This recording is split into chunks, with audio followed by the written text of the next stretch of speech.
All right, welcome back to the weekly Rotoworld Fantasy Basketball Q&A. I'm Noah Rubin, and I'm once again joined by Adam King. Most cool people call him Kingy, and you can follow him on Twitter at AdamKing91. Kingy, how are you doing today? I'm good. I'm not sure cool people call me Kingy, but yeah, look, let's say they do. I'm all right. Always a little bit sore and tired on a Wednesday because I play basketball the night before, and I'm not as young as I used to be. But other than that, yeah, pretty good. Just reading through the injury news and getting ready for. I think there must be a few games on tonight. I haven't looked how many, but I know a couple of my lineups are reasonably full. So. Yeah, 9 games tonight, so it should be a fairly busy one. I think actually the only other one that's busier or the same level of busy. There's also 9 games on Sunday. Every other game or day the rest of the week is 7 or 8 games. Okay. So pretty average week. No, 4 game days, no 11 game days, just kind of somewhere in the middle. So that's What's your ideal number of games for watching purposes? Like if you're able to sit and just watch NBA, how many games would you like on in the night? Probably. I mean, ideally 2. One at 7:30, one at 10, so that I can just watch the whole thing. But I think having 4 works out pretty nicely because then I can have like 2 on or like 1 on each screen. Yeah, but that doesn't happen often. It's hard to keep up with 11 games or whatever it is sometimes in order to actually keep up with everything other than just box scores for the most part. But usually there's a couple games that it's like, I don't even really feel like watching this one, so I'll read through tweets and see what beat reporters are saying actually happened. But yeah, you mentioned reading through the injury report. There's not a ton of big injury news at this point. Tyrese Maxey is out tonight due to concussion symptoms. I believe they have a couple of other injuries in the backcourt. Obviously, Middleton is still out, but I want to say I was reading a tweet that said other ones. Cameron Payne is also questionable with an illness, so they could be pretty short on playmakers in this game. I assume that just kind of means that Buddy Hield is going to step up and be a little bit more of a playmaker. Is there anybody else that you'd be kind of targeting in Philadelphia if Cam Payne is also out? Because obviously he's going to be worth a stream if he plays. Looking sort of through their roster, Kyle Lowry's been all right the last couple of games. He's playing big minutes. It feels like he's right on the edge of a cliff and he's going to just get injured and be out as well. But if he's playing and he's playing 34, 35 minutes, he's probably worth a look if you just need some assists, threes, maybe some steals. I guess Kelly Oubre probably gets a bump there because they need his scoring a little bit more with no Maxey.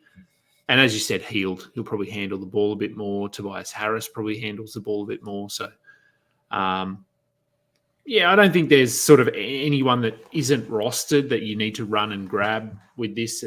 Potentially Lowry for tonight. But as we said, there's 9 games as well. So it might not be that you have a streaming spot available tonight. Yeah. That's a good point. Lowry did have 7 assists in their last game, even playing alongside Tyrese Maxey. So maybe he does have another solid game with the assists. But like you said, 9 games. Is it worth streaming a guy like Kyle Lowry? The other, I guess, Tari Eason confirmed out for season, which I think it kind of felt like that's been the case for a long time.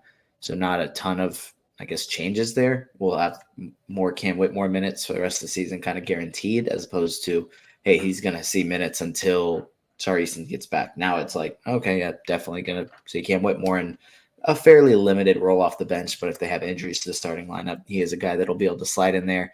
And then Victor Wembanyama is questionable tonight. It's supposed to be a game-time decision. I read that he had the shoulder injury that he suffered was, I think, at the end of their matchup with Indiana from Miles Turner, something with that play. So if he doesn't play tonight, hopefully this is just like a one-off thing and it's not the start of, hey, we're kind of out of, the chance of getting into the play-in tournament.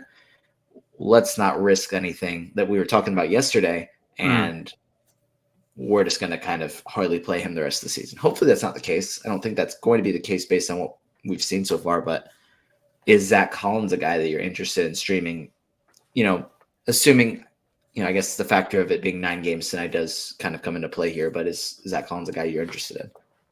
Yeah, I think so. If Wemby misses, I think Collins, even if you have a full roster, there's a chance Collins is better than someone on your roster if he starts and plays 30 minutes. We saw earlier in the season that he was really good. Down the stretch last season, he was very good. So, yeah, we did talk about this yesterday, the Wemby. Would there be a missed game or two coming? Didn't take long for it to eventuate, and sort of spoke about if you were looking to move him, I'd only be moving him for Jokic or Shea.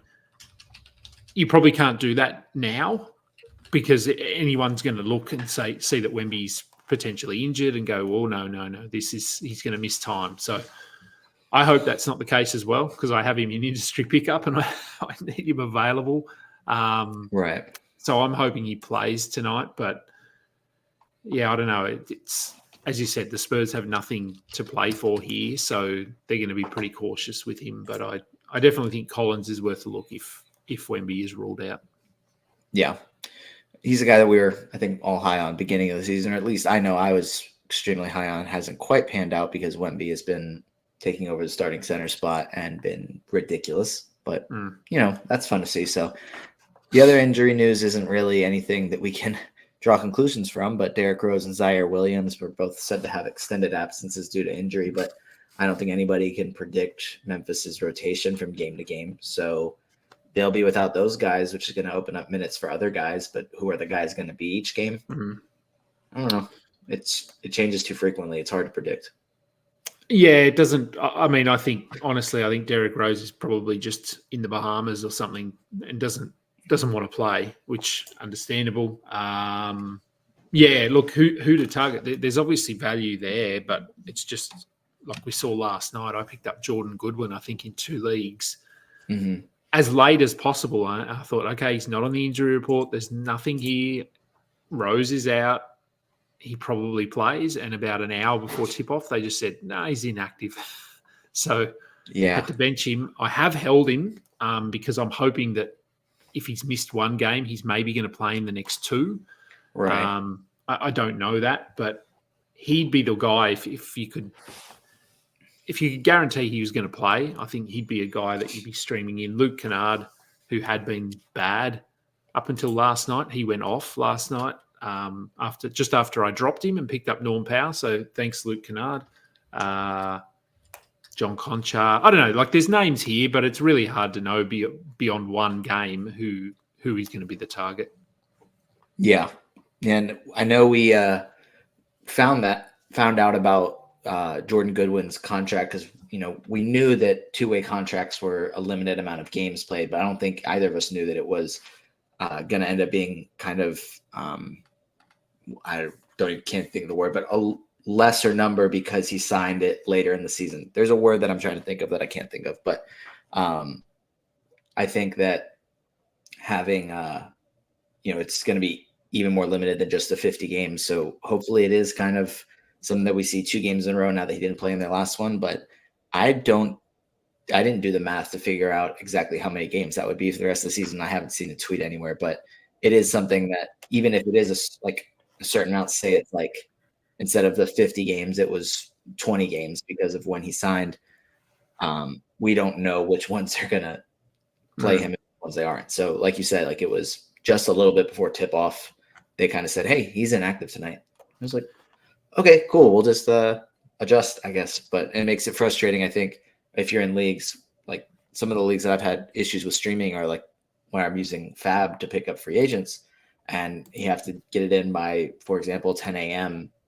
when the games aren't until that night. So if I haven't picked somebody up, I can't make any other roster changes after. So obviously, it's not something that they're supposed to cater to fantasy basketball players, but it is something to kind of consider, I guess. But we can go ahead. I think just quickly, I think I did the math roughly. I was having a chat on Twitter with someone about it. When they had 25 games left, I think he was eligible for about 15. I sort of roughly worked out that he could play in 15 of the final 25. Since then, he's played in 3 of the 5 games. So doing the math, there's 20 left. He's got 12 games left that he can play in. So he's going to miss 8 more games, which probably, there might be some back-to-backs there that he misses.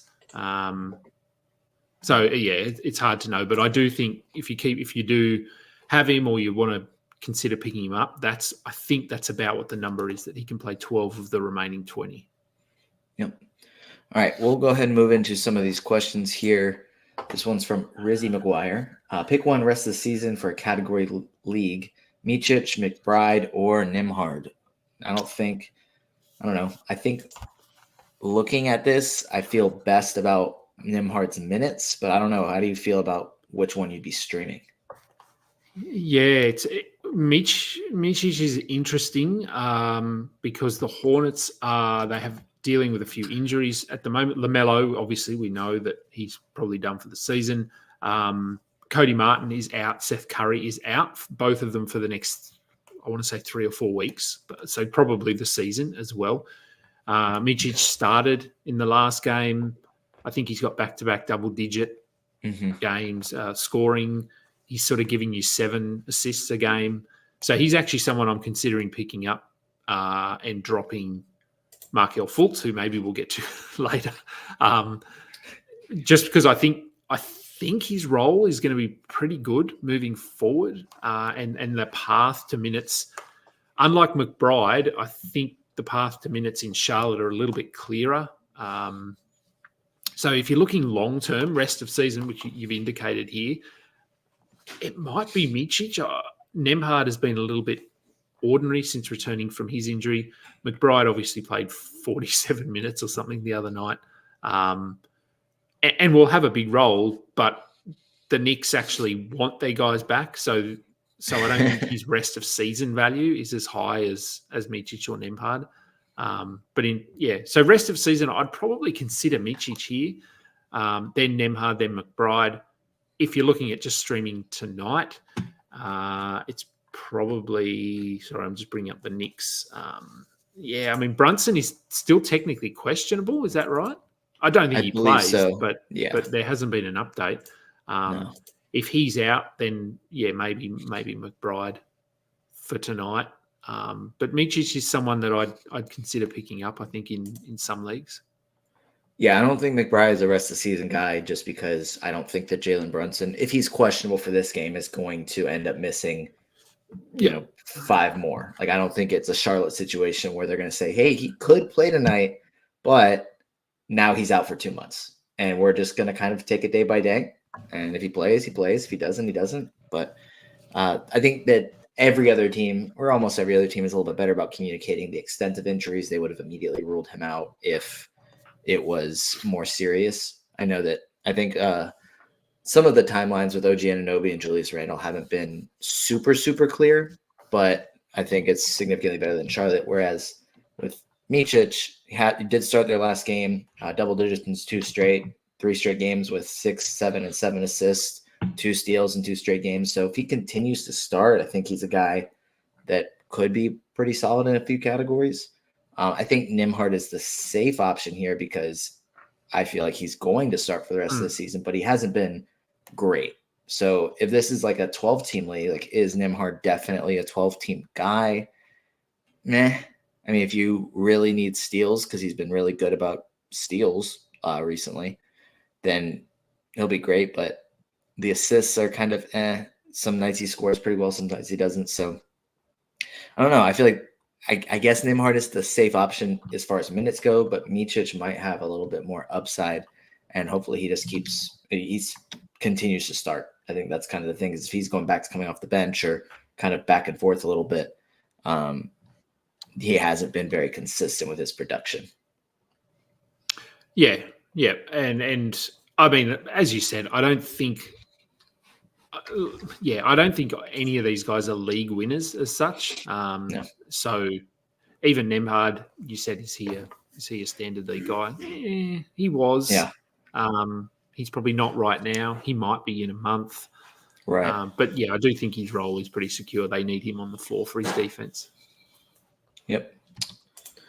All right. Is Fontecchio a good ad for next week because Detroit plays 4 games? I think the 4 games aspect is nice. Brooklyn's playing 5 this week, but nobody else has a 5-game week all season. So 4 is the max, so that's nice. He has been a solid source of points and threes since the trade to Detroit. Been actually pretty good at steals the last couple of games, but coming off the bench now, I don't know. I don't feel super confident in Fontecchio. I think the 4 games helps, but I think he played 33 minutes in their last game, but they got blown out. The previous 2 games when he was coming off the bench and it was kind of close, he played 25 and 21 minutes. So I think, is it possible that Detroit gets blown out fairly often? Like, yes, but I don't think it's something you really like adjust your lineup basically saying, hey, I think that they're going to get blown out, because that's too random to predict. If you need the points, then sure, but I don't feel great about Fontecchio. Yeah, I think he's all right for points and threes. I mean, we saw him in a pretty big role in Utah for a lot of the season, and he was on the fringe. He was sort of someone you could grab if you just needed points and threes. He'll get you sort of 12 to 15 points, 2 to 3 threes, maybe a steal. As you said, his minutes were down prior to the blowout against the Magic. So, yeah, 4 games helps. And as we said, if you're only looking for certain categories, then he's probably okay, but he's not going to give you a lot outside of those points and threes categories. Yep, agreed. All right, in 8-cat roto leagues, can you rank Cam Johnson, Trey Murphy, Gary Trent, Klay Thompson, and Royce O'Neal as pickups? I guess not even necessarily rest of the season, but as streaming options potentially. And I'm going to guess that this is probably like a 10 to 12 team league. The fact that Trey Murphy might be on the waiver wire. I don't know. Is that kind of the vibe you're getting from this as well? Yeah, probably. I would have thought Cam Johnson, Trey Murphy have probably been picked up in most shallower leagues. So it's probably 12 to 14. I mean, you never know. It could be a league where people just don't make moves. In terms of ranking them, I think I'd probably have Cam Johnson, Trey Murphy at 1 and 2. I'm not sure of the order there. You could probably go either way. O'Neal for me, I don't know. I know he's been pretty good, and Phoenix are a little bit banged up all the time. Probably comes down to a little bit to what stats you need, because Royce O'Neal is sort of, he can contribute across multiple categories where all 4 of the other ones are more points and threes. Trent Murphy can get you a little bit on the defensive end. So if you're just looking at points, threes, those sort of categories, it's probably, I don't know. That might be the order for me, the order that you've got them in on the screen. Trent, yeah, I don't know. Clay's sort of the one, I guess, there that could float up and down a bit depending on his minutes and what he's doing. But I'd be pretty happy with that order that you've got, to be honest. Yeah, I think it's funny because I was just looking at it. It's an 8-cat league, so I'm assuming no turnovers. Did you know, like, I guess, who do you think has averages the most turnovers per game between these 5 guys? Is it Royce O'Neal? So Gary Trent averages 0.6, Trey Murphy averages 0.4, Cam Johnson averages 1, Royce O'Neal averages 1, and Klay averages, 1.5. So Klay Thompson is the leader in turnovers between. I don't think Klay Thompson's. I mean, he's a guy that he doesn't average a ton of assists. He's a lot of catch and shoot, so he doesn't have the ball in his hands a ton to even turn the ball over. Only 1.5 is great, but it's just funny that it was 8-cat and 5 guys that don't turn the ball over, so it doesn't really impact it. But yeah, I don't hate the order. I think it is kind of dependent on a lot of these guys are kind of dependent on injuries, aside from maybe Cam Johnson now. I think he moved back in the starting lineup because Ben Simmons and Cam Thomas were hurt, but I think he's played well enough that he might stay there. I think we don't really know what Kevin Ollie's going to do when everybody's healthy, just now that Cam Johnson's playing well. Trey Murphy obviously is going to have most of his value when Brandon Ingram or Zion is out. Gary Trent actually is benefiting from injuries, but they're long-term injuries, so I think his role is fairly safe. Clay has been in and out of the starting lineup, and then Royce O'Neal's only playing well because of injuries to Bradley Beal and Devin Booker. I don't think that there's nobody on this list that I'm going to say is like definitely last or definitely first. I think that's kind of where I'm at with this. If I had to pick one to be ranked last, it would be Royce O'Neal, just because I feel like the other four can be productive even when they're not benefiting from some sort of injury and getting extra minutes. Whereas Royce O'Neal, I think pretty much most of his big games with the Suns have been, because Bradley Beal was out or Devin Booker was out or Eric Gordon even being out too has impacted that. So I feel like not as good about him long-term rest of the season. And I think I might actually feel best if I had to choose about Cam Johnson. That's just under the assumption that he's going to stay in the starting lineup for the rest of the season. Yeah, and we've seen this from O'Neal in the past. He'll have a week or two where he puts up top 80 value just because he's getting you some assists, rebounds, some threes, a couple of steals, but then he'll go back to being sort of top 150, top 160. So I think his value is up and down a little bit more, whereas these other guys are pretty set in what they do and what their value can be. So yeah. I mean, you might find O'Neal is the first guy on this list for a week, and then the last guy comfortably for another week. So yeah. All right. How concerned should I be about Donovan Mitchell? My playoffs start next week. Oof. So that kind of bad timing. So he's supposed to miss, I believe, at least the next 3 games, which means he could technically be back Sunday against the Nets, but I don't want to call it likely or unlikely. It's just the diagnosis is out at least 3 games. So could be back against the Nets Sunday, which would probably have him playing Monday against the Suns, but maybe they sit him the second night of a back-to-back or sit him out one more game on Sunday, give him that extra rest so that he can play the second night of the back-to-back. I think that would be ideal for this situation, but I don't see how you could not be at least a little bit concerned. I mean, I think you go ahead and pick up Sam Merrill. He'd probably be the guy I'm looking to pick up, maybe Isaac Okoro, but I think knowing that he's supposed to miss at least 3 games and it's being said as at least 3 games, that there's a chance that he misses one of those games on either Sunday or Monday. So not overly concerned, but I think at least a little bit concerned. I don't know. Are you more concerned than I am? No, I think just you hold him for this week if you can. If you say your playoffs start next week, so if you're comfortably in the playoffs and this week is not going to sort of change the world too much, I just hold him, see what they say at the end of the week. It's a bone bruise, so it's not a structural injury as such. It's more of a pain kind of thing, and let's get this better. So the fact that he went and got the PRP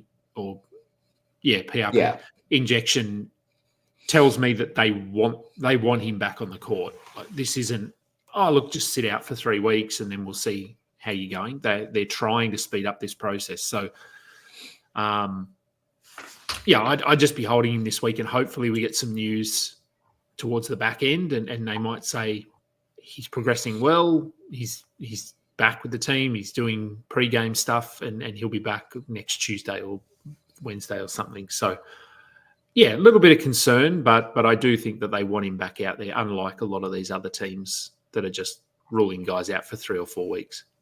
Right. All right. I have Donovan Mitchell and De'Aaron Fox in my IL. I think Fox played last night, so you could probably take him out. But which 2 players should I drop in 9-cat? Grant Williams, Taylor Hendricks, Keontae George, Walker Kessler, and Jonathan Kuminga. What do you think off the top of your head? Because I know Grant Williams started their last game. Nick Richards is questionable tonight, so Grant Williams could start another. Taylor Hendricks has been starting. Keontae George has been starting. Walker Kessler has not been starting, and Jonathan Kuminga has been starting for a while and playing really well. So who are the 2 that you'd be looking to drop? I'd activate Fox. I mean, Mitchell, in theory, we just talked about him. You're probably going to have him in your IR spot for the rest of this week. So So there's no reason to be dropping 2 players, I wouldn't think. I wouldn't drop Kuminga.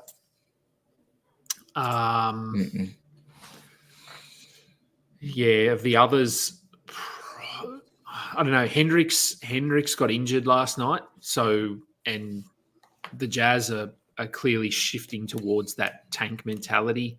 So they're probably not going to rush him back. Kessler has missed 3 games, I think, with his injury now. So I don't think they're going to rush him back.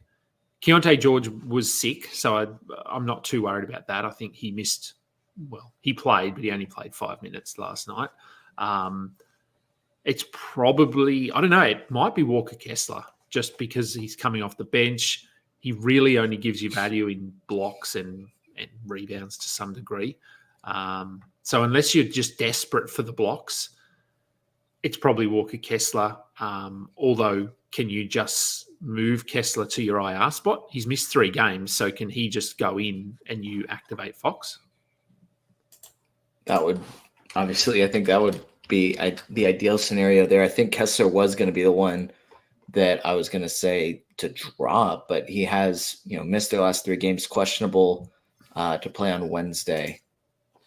So there's a chance that he's back then. But I think if you had to drop 2 at this point, it would be, in my opinion, now I feel like, okay, so not Keontae George and not Jonathan Kuminga to me. No. And then maybe it's Kessler and Hendricks, because I think, but then if Nick Richards is back, then Grant Williams goes back to the bench, and then it's, okay, you can probably drop Grant Williams and pick maybe Hendricks back up. I don't know. I think it does kind of depend on if you need those blocks from Kessler, because if you're not really needing those, then what else is he really giving you? But if that's and helping you win your matchup, then yeah, Kessler's vital. So, yep.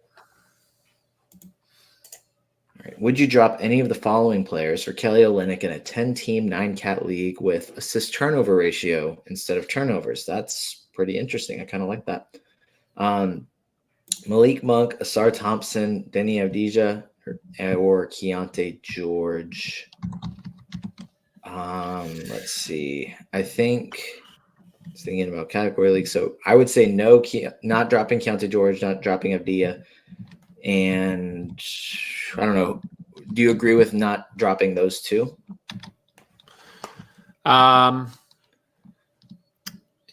I don't know. Avdija he had that really good run, like that three game run or whatever, where he went off, but since then he hasn't been great. I still think I'd probably be holding him just because of his role. Would I drop any of them for Kelly Olynyk? Oh, they're pretty close. Like, I think if you wanted to drop any of them, probably not Ausar. It looks like Detroit have decided that they're just going to roll with him now. So probably not Ausar. Probably not. I don't know. Yeah, I don't know. I like Kelly Olynyk, so I'm probably a bit higher on him than a lot of other people. But I'd probably have Olynyk over. If we're just looking at what he can do, if he plays big minutes, I'd have Olynyk at the top of all of these guys if he's playing 30 minutes, but we just don't know what his role is going to be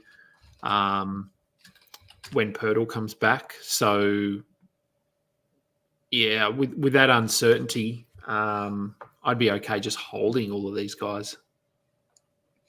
Yeah, I think Ausar Thompson, all of them are starting, except Malik Monk, who's playing big minutes off the bench and has been playing really well. I think it may also come down to what categories you need.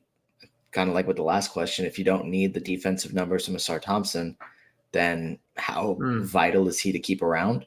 I mean, he's been playing really well, but if you're punting steals or blocks or your matchup this week in the playoffs, you're probably going to lose steals and or blocks. Like, how much value is Ausar Thompson really bringing you? Then maybe you look at dropping him. But other than that, I think, like you said, like if Kelly Olynyk is starting, Jakob Poeltl's out for weeks, and we get that confirmed, then sure, like add Kelly Olynyk. But in a 10-team league, I don't think he's a must add at this point, even though it wouldn't shock me if Pirtle was out for a while, and Kelly Olynyk was the starter. So I think we need a little bit more of an update on Pirtle before I'm ready to drop any of these guys for Olynyk. Yeah. Yeah, I think, as we've seen it in the past, Olynyk can be top 40. If he's playing 32 minutes, 30 minutes, he can just contribute everywhere. In a 10-team league, I think the rest of these guys are maybe top 90 at best. So if you want a couple of streaming spots, I don't think any of them are must roster. So, but that depends on league settings and how many waiver wire moves you can make per week. Yep. All right. Would you drop Isaiah Hartenstein for Kelly Olynyk? There's another Olynyk question here. How do you feel about dropping iHeartRadio? My initial reaction is yes, just because I think Hartenstein is still dealing with this Achilles injury, and I think he's probably playing through it because the Knicks have a lot of injuries. If the Knicks were healthy, I don't think he'd be playing at the moment. So his minutes have been down a little bit. Achua's still playing really well. Josh Hart is playing really well. So I probably would. I really love what Hartenstein has been able to do this season, but Achilles injuries tend to linger. So, and he even came out and said that he probably shouldn't be playing about a week ago. So, yeah, I probably would. Yeah, I think I would too. I think there was a quote, I don't remember what game it was after, where he said that he came back early from his injury in order to just be available to help the Knicks win. So they're going to limit his minutes, and obviously we've seen that.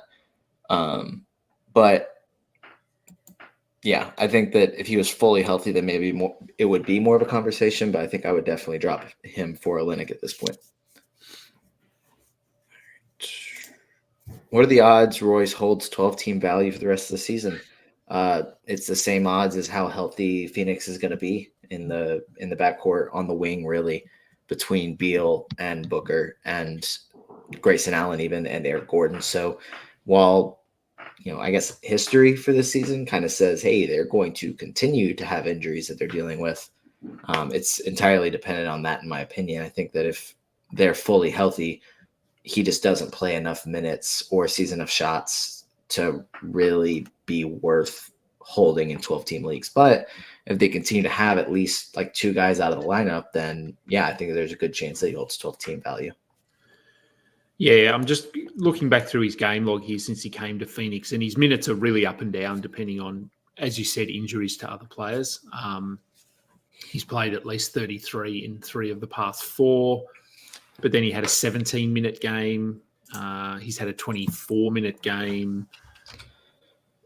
But I mean, as I said earlier, he does chip in across the board. So if you can deal with his poor field goal percentage, he is someone that can hold value. If you don't look purely at rank, because if you punt field goal percentage, he gets a bump. He is someone that can get you 5 assists, 6 rebounds, 2 steals, 2 threes, 9 points on any given night. A little bit like what Nick Batum used to do, or Otto Porter to some degree. But yeah, so I think he probably hovers around 12-team value rest of season, just because Phoenix seem to always have someone injured for whatever reason. So I think he hovers around 12-team top sort of 120 value rest of season. As I said, if you don't care about the fact that he can't hit shots, then that probably makes him someone that's worth rostering. Yeah. We're going to do a little bit of, I guess, I don't know how much you've kept up with the upcoming draft, but let's talk a little 2024 draft here. I guess, Couch Ad, I don't think you were here with us when we discussed this. Oh, this may have been a month or two ago, but he's been circling Nikola Topic for a while. My question is, how much is his rise in talent versus shallow draft, and where would he rank into the 2018 draft where Luka had a similar rise, or 2020, which was a very strong class? Well, I think this is kind of a multi-faceted question here, because to me, it's hard to go back and rank, how he would look this year versus if it was this same prospect in the 2018 draft. One, I wasn't writing as much as I am now and really going as in depth with draft classes, but also knowing how players panned out. I think it's hard to compare that way. Same thing with the 2020 class. But as far as, I don't know how he compares to other classes, I'm not sure, like, if he went last year, if he would go top 5. I want to say off the top of my head, like if he would go out over either the Thompson twins, Scoot, Brandon Miller, obviously Wemby. I'm still working on my prospect stuff. It's taken me longer than I thought, but and also just with this season being busy, I'm planning to start like really publishing content for the upcoming draft after the regular season's over. But it's a really good Dynasty account on Twitter at DBC Jason, Dynasty Basketball Central Jason. He had, I think this is from January, but he published with his like rookie model that he has, which I don't know exactly how it works, but he has a nice chart that shows like how accurate his model is. I think it's like 85% accurate. Tobic is his number one prospect, and the prospect grade is elite. And there's only one generational prospect in this class, Reed Shepard, based on numbers. But then Topic is an elite prospect according to his model, which is fairly accurate. I think it's one of the best things in kind of the Dynasty basketball space is what he has been doing. So give him a follow again at DBC Jason. I think you're able to also use his prospect grades in the sense that he has that as elite and compare it to past rookie classes that he has the model for. And it'll show you, I guess, a better way of comparing prospects between classes, a lot better than I can do right now. So I think that's probably the best way to go. But I don't know, Kenny, have you been keeping up to know, like, is Topic a guy that you're looking at, or have you not done any scouting yet? I haven't done a lot. I know, I've read some articles and things like that, just so that sort of, I guess, ramping up slowly, and he's probably a top 5 pick. The only guy I've sort of seen a lot of is Sarr, Alex Sarr, because he's playing in Australia, so I get to watch him most weeks. But much like when LaMelo was playing here, he doesn't play huge minutes, but you can see the upside there for him. So, no, I haven't done a lot. And you're right, there are a lot of good Dynasty analysts out there. But Matt Lawson, obviously, Rhett Bauer. I know Rhett's not doing quite as much at the moment. He's got a lot on his plate with family and all sorts of things. So I might even tweet something out once we're done or later today and just tag all of the Dynasty analysts, because people's thought process is starting to shift into Dynasty mode, especially if you're out of the playoffs. So I think it's probably a good time now to get ahead of the curve and go and read what some of these guys are putting out and that sort of thing. So, yeah, I'm not going to pretend to know a whole lot about this because I don't. So it's I might tweet something out. So if you do follow me, I don't know who does, but if you do, I'll do that later today. I'll tag all of the Dynasty guys. Yeah. And we will get back to redraft stuff here. Hey, guys, is it worth holding Nesmith or streaming the spot with the playoffs starting this week? I guess it would, one, kind of depend on who you'd be streaming in, but Nesmith hasn't been great in his 2 games back, but he has been really good over the course of the season.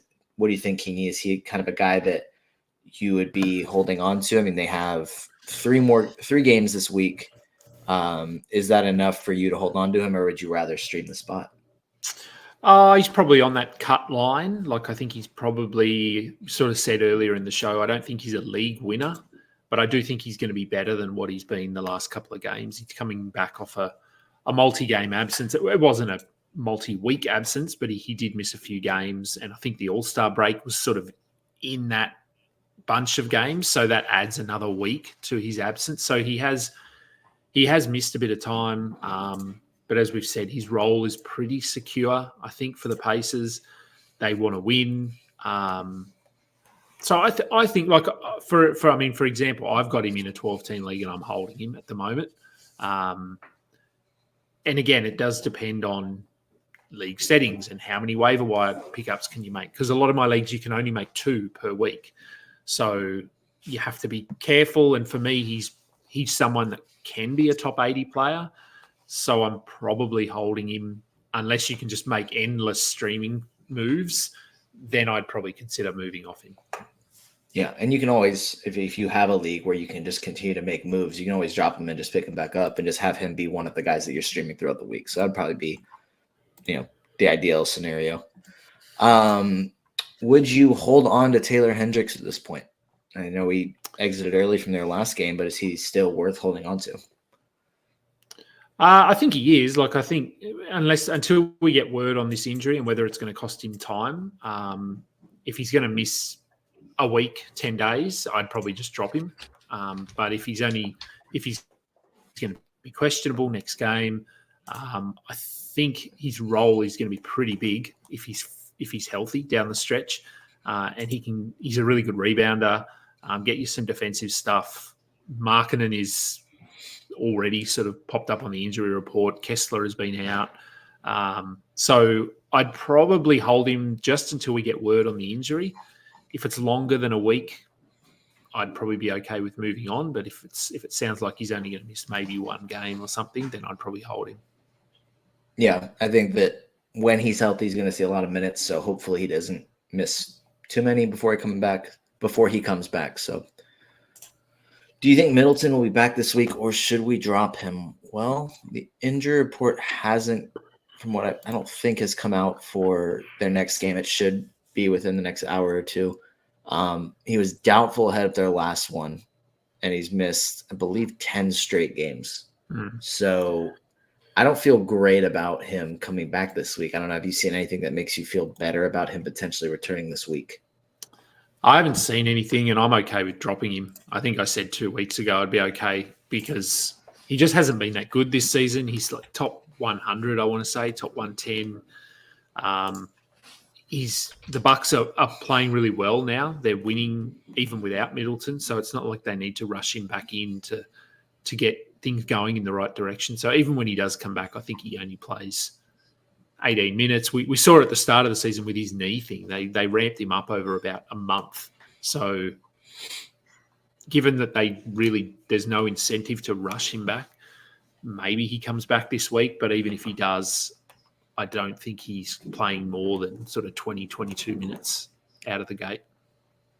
Yeah, and this is the quote that I was able to find from Doc Rivers, where they asked if he practiced on, I guess this was Sunday, and Doc said he went a little, not a lot, and then they asked if he'll be able to play on Monday, which he didn't. He said probably not, but we'll see. It's pretty doubtful. So, yeah, I think that there's a chance that, like you said, a pretty hefty ramp-up period, lengthy ramp-up period, where he could have his minutes just managed pretty heavily until they get to the postseason, because that's obviously what they're here for, to try and win the whole thing. So I think it'd be fine dropping him at this point, especially if there's somebody worthy of picking up. How lofty should our expectations be for Ausar Thompson for the rest of the season? Is he a guy that you think could be top 60 for the rest of the season?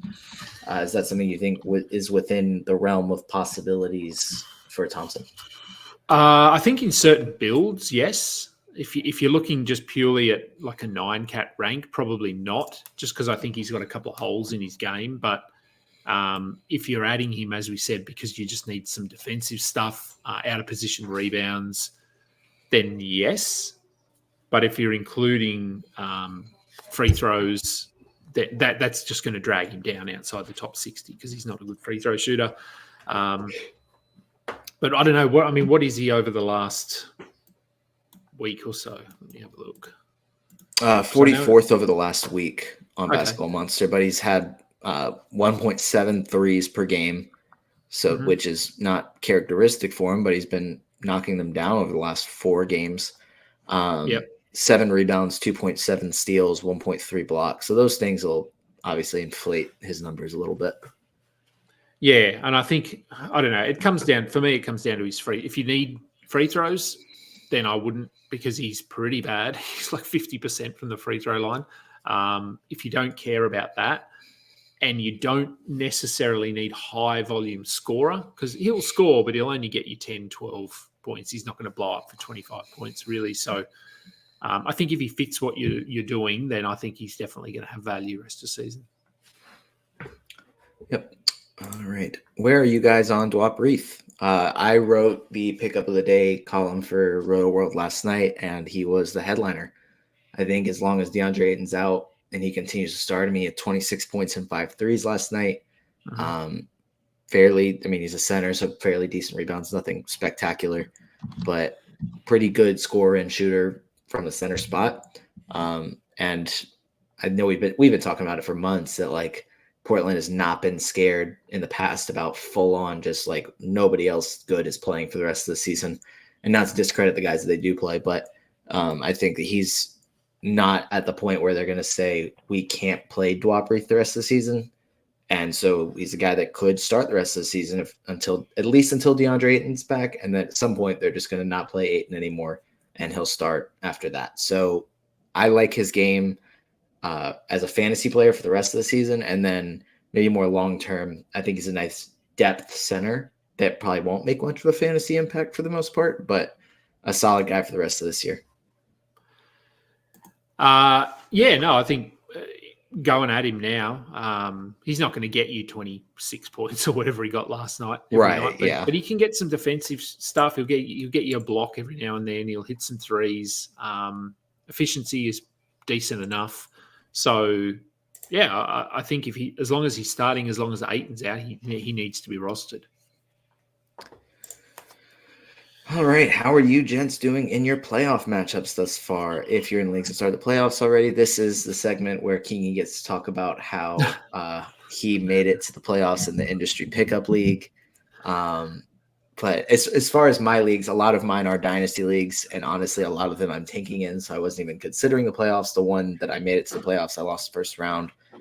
Didn't make it an industry pickup, and then a couple of the other leagues that I was in ended significantly earlier because in the FBI World Cup, I made it to the championship of my little section and then lost there, so didn't get to advance to the next round on that. But and then I think I have a home points league just with some friends from college that I'm still in. That's a pretty strange one, playing with people who just kind of follow basketball a little bit, but don't keep up with fantasy basketball. So it's been pretty interesting. Some of the guys have been able to get on the waiver wire, which is just very different. But yeah, Kingy, you made the playoffs in the industry pickup league, which is a just league with, for the first year that we're doing it, just 12 analysts. To be a competitive league that people can kind of, I guess, follow along with and be able to see what analysts and professionals do. But you snuck into the playoffs in pretty dramatic fashion. Was dramatic thanks to your sneaky victory over B-Dub. I did. So, the playoffs started in that league. I'm up against Rhett Bauer this weekend. And obviously we're only one day in, so it's pretty early in the week. I think we're pretty close. I think he's up 5-4 or I'm up 5-4 or something. What else? I've got some of my leagues open. So I'm in the playoffs in 5 leagues. They've started. Sort of. One of my leagues is a little bit weird. So it was a 16-team league, and 3 weeks ago, I want to say, we split into 2 8-team leagues. So the top 8 redrafted, the bottom 8 redrafted, and we started 2 8-team leagues. Top 8 are playing for the title, bottom 8 are playing for the number 1 draft pick. So for me, it was just a way of incentivizing for those teams that were sitting 14th, that had nothing to play for. They were able to go reset, redraft in an 8-team league, and so your roster is really stacked. Like I picked up Colin Sexton off waivers and Emmanuel Quickley off waivers. So that's that sort of league. And so, we're sort of, I'm in the middle in that one. My home league is playoffs started this week. I finished 5th, I think. So, again, pretty early in the week. And then I'm in a couple of draft-only leagues that I didn't check until like 2 days ago. I hadn't checked them all season, and I'm in the semifinals for both of those and winning at the moment, but they're 2-week matchups. So, and then I'm in a Roto Baller staff league where I think I'm 4th or 5th. And I usually, because I punt so much, I rarely finish first or second in a league because I don't win 7-2. I always just win 6-3, 5-4, lose 5-4. So it's hard for me to finish first, but I usually have a good team heading into the playoffs and I'm able to really focus on those strengths. So, yeah, look, I'm doing okay. I'm not super convinced I'm going to win any of my leagues this year, but we'll see. Yeah, I am in a lot of playoffs, so still pretty active. But if and when I drop out of those, then I'll shift to WNBA and Dynasty. Yeah, that'll be fun to do that again this season. I think WNBA, I know we did that for the first time last year, and I think it'll just get to be more fun this year. Adding in Caitlin Clark will be exciting. Yeah, it was very cool. I'm probably going to get. When I was in Indiana a couple of months ago. There wasn't a lot of hype around the Fever at the time because it wasn't the season, but they were talking about it, like because they've got Aaliyah Boston was really good last year, so they're going to get Caitlin Clark this year, and yeah, I'm really looking forward to WNBA this year. So bit off topic. I went Aaliyah Boston first round of the Dynasty draft Dynasty League that we did, in the hopes that I could tank and add Caitlin Clark, and then my team freaking somehow made the playoffs. And I was like really mad because I drafted like all young players with the idea that I could tank and get a chance at Caitlin Clark, but obviously it didn't happen. But we have a good future. We're excited about what we can do moving forward. Bagley is doubtful tomorrow. How long do you think he'll be out with back spasms? Is he a hold for the playoffs next week? I don't think he's a guy that you have to hold on to for next week. Like if he's playing, I think he's pretty solid as a producer, but he has been kind of in and out of the lineup fairly regularly recently. So I don't think he's a guy that is a must hold, but if he's back healthy next week, then I'd have no problem either picking him back up or just streaming him in here and there. Yeah, he's a funny one, Bagley. I think if he's playing, yes, he's a hold. But if he's gonna, a little bit like who were we talking about earlier? If they're gonna miss multiple games, we're talking about someone.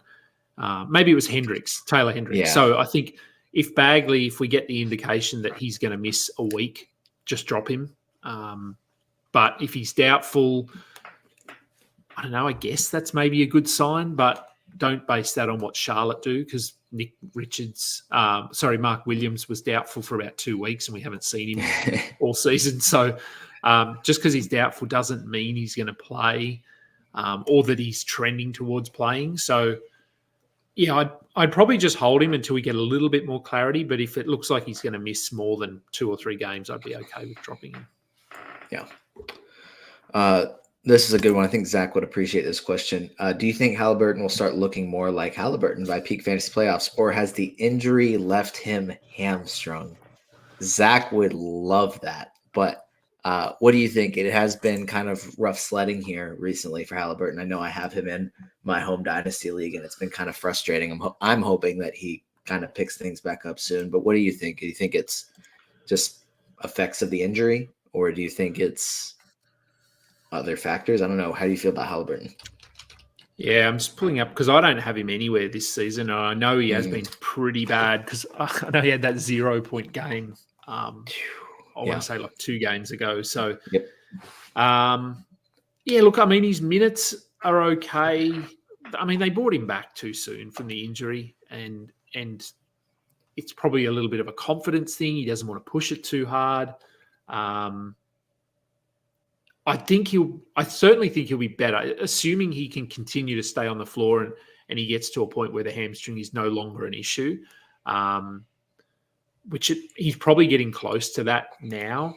And I mean, if you look at I'm just, again, going back through his game log, forget that 0-point game. That was an anomaly. Outside of that, he's had double-digit assists in, I don't know, like 9 of the past 12 games or something. So the assists are okay. It's just the scoring that's down. He's not hitting his threes. So I think he'll be better. We've seen enough from him last season and this season to know that he's much better than what he's been putting up. So right. Peak Hallie, I don't know. I'd like to think so. I'm not confident, but I do think he'll be much better than he's been the last 2-3 weeks. And here's another Haliburton question. Should you look to trade him or hold him? Your deadline is in 2 days, 10-team league. Looking at it quickly, I think knowing Haliburton is a first rounder over the course of the season, if you can get a guy that is a first round producer, then sure, I'd be fine trading him, but I wouldn't be selling low or selling myself short just because he has been struggling recently. I think I'd be banking on the talent and that he'll bounce back and be better, as opposed to just selling him for a guy that might be like borderline top 50. Like if you're able to get another first rounder, then yes. If not, then I don't know, ride with the star. Yeah, I think it's going to be tough to trade him now because his value is pretty low at the moment. You'd be selling him at sort of the lowest point. So a name that came to mind, I thought someone, and I don't know, would you trade him for Damian Lillard? Because Lillard's been good. He had 40 something yesterday without Giannis. I wouldn't, but Lillard is someone that has been a perennial first round player for the last, I don't know, 8 years, whatever it's been. So, yeah, that might, I don't know, in my head, that's sort of a trade that maybe people are looking at the moment. You're selling high on Dame, buying low on Haliburton. I probably wouldn't do it. I think Haliburton would be better. I think Dame might be the worst player that I would trade Haliburton for. Like I would have to be somebody Dame or better, which is entirely just like not a good, clear answer. Like, because it entirely depends on opinion and what categories you need and everything. But Dame was really good without Giannis. That Giannis injury really didn't look good. Like non-contact Achilles. Like hopefully it's just like a little pain flared up and he'll be fine. But it didn't look very encouraging. Dame has just immediately stepped up and played really, really well. And I would assume that if Giannis ends up missing a little bit of time, that he's going to continue to produce at a high level. And Haliburton has just been like, he had a solid stretch of games, but really since like early January when he first suffered that hamstring injury, it's been pretty bleak. It's been great in the last 4 games. He's last 5 games, less than 20 points in all of them. 2 games scoring less than 10, and the assists last 4 games less than 10 in 3 of them. So I don't think he's going to be that bad. I think he'll be better, but I think Dame might be a guy that I would consider moving Haliburton for.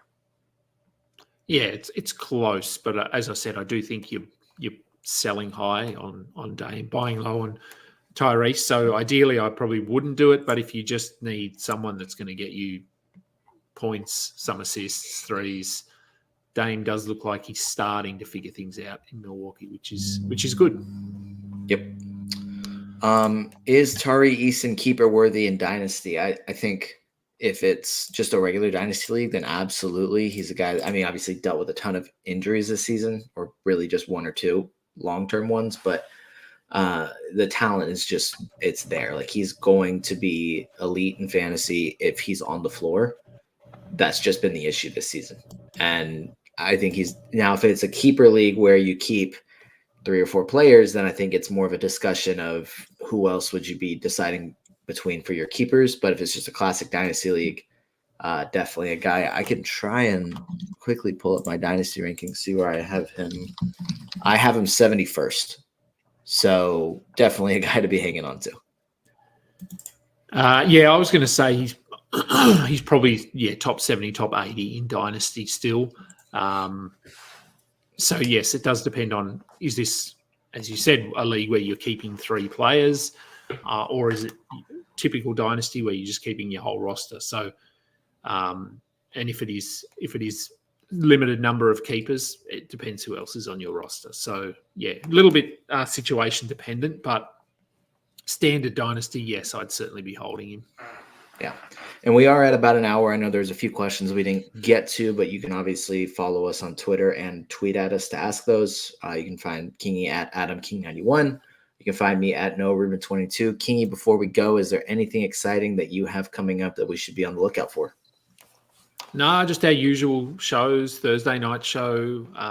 You've got your Take Me Latest show. Mm-hmm. Our usual Monday show that we do every week. So, no, just sort of standard stuff at the moment. As I said, I'll go and tweet out all those Dynasty guys so that if you are starting to shift your focus, or if you haven't played Dynasty before, go and give Dynasty a look, because I hadn't played until 2 years ago, and now I'm in 3 leagues. I think go and give WNBA Fantasy a go. Yeah. I hadn't played until last year, and it was really fun. And I don't know about over there, but here in Australia, the WNBA League Pass is very cheap. It's I think it was $25 last year. Yeah. Yeah. So 35 or something here in Australia. So yeah, really looking forward to that. But no, look, we'll start planning for our off-season content shortly. But follow me and follow Noah as well. Sweet. Yep, that'll do it for this week's episode. We will see you guys here once again next Tuesday at 3 p.m. Eastern Time. Kingy, thank you, and thank you everyone for tuning in.